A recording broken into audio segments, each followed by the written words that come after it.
Sa wakas, makakapag-Jollibee din. Nagpapaawa pa eh. O ayan, okay na yan ha. Nauna ka pa sa akin. Hi, excited na akong kumain ng Jollibee.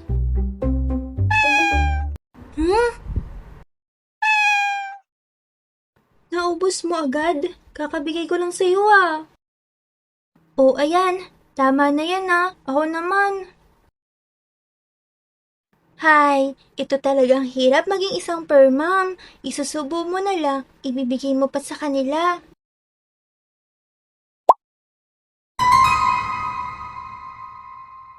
Asan yung chicken ko?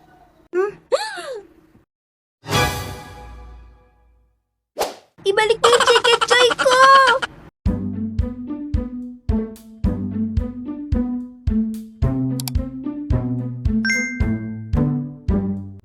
Hello mga beshi! Kamusta? Teka, may pusa ba kayo? Pusa mo ba yan? O pusa ng mama mo? O baka naman pusa ng ate mo? Ako kasi, meron.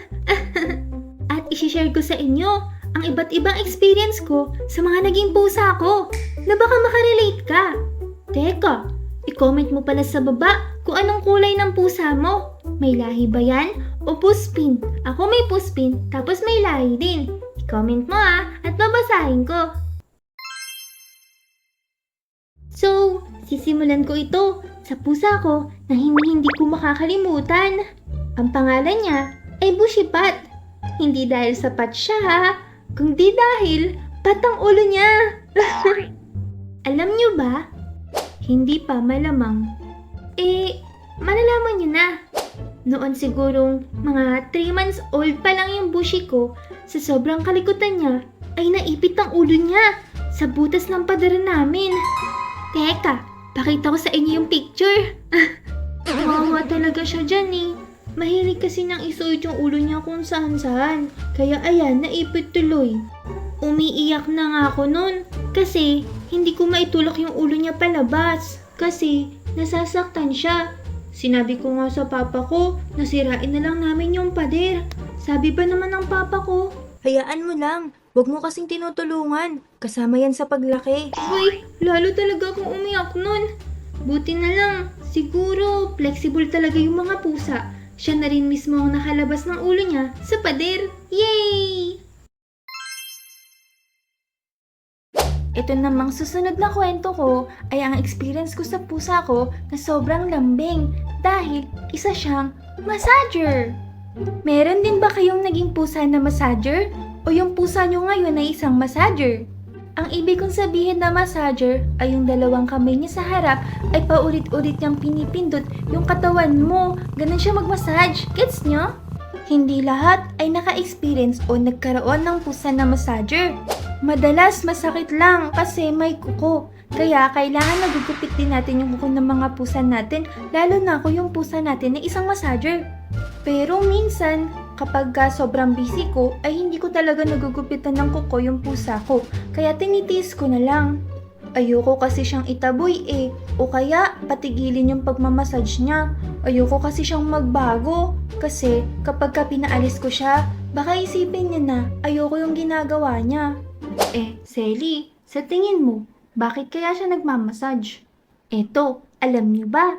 Siyempre, hindi. Kaya nga nagtatanong na kapag ang pusa mo ay minamassage ka, ang ibig sabihin nun, mama ang turing niya sa'yo. Parang di naman totoo yan.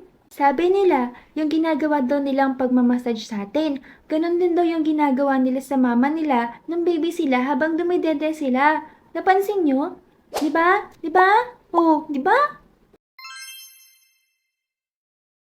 Kapag ginagawa sa'yo ng pusa mo yun, ay isipin mo na lang na tinuturing kanyang per parents. Ang saya! Paalala ko lang ha, huwag niyong sasaktan yung mga pusa niyo o kaya itataboy kapag kabad sila. Kasi kapag sinaktan natin sila, hindi naman nila alam kung ano yung bad na ginawa nila.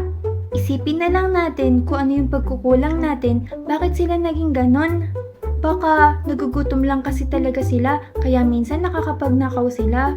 O kaya naman, sobrang sarap kasi talaga ng ulam mo. Kaya, Huwag kayo mag-uulam ng masarap. Ako, yung tipo ng tao na kapag ka napapasyal sa iba-ibang bahay, tapos nakakakita ako ng pusa, ay hinahawakan ko to agad. Wow, ang cute naman ng pusa nyo. Anong pangalan niya? Nako, hindi pa naliligo yan ah. Okay lang po.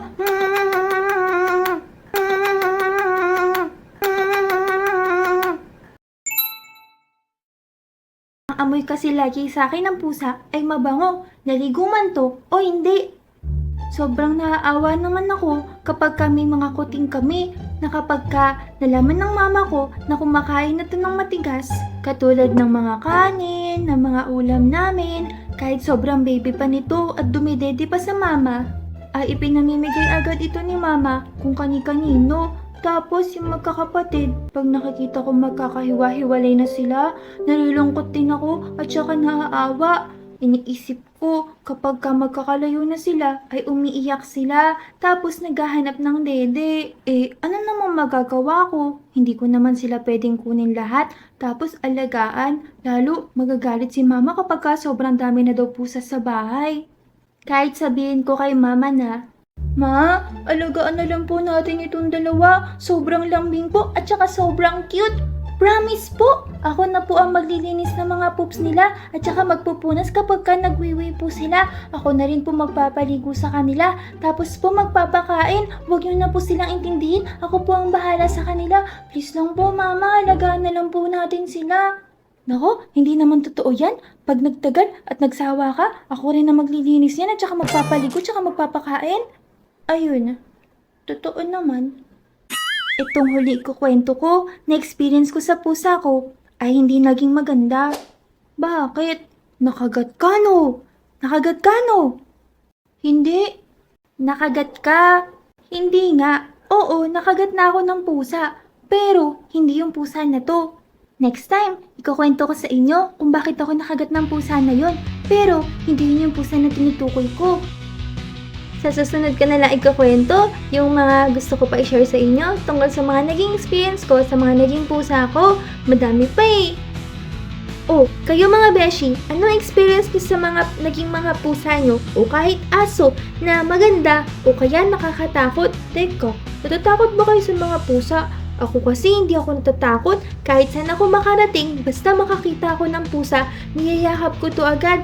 Pero hindi naman yung parang may rabies ha. Kasi syempre naman kahit sino naman matatakot kapag yung pusa parang may rabies. Pero kapag pusa na house pet yun, niyayakap ko agad yun. Yung mga kapitbahay nga namin alam nila na ganun ako. O sige na, pakadaldal ko na. Thank you mga beshi. Bye! Thank you, thank you.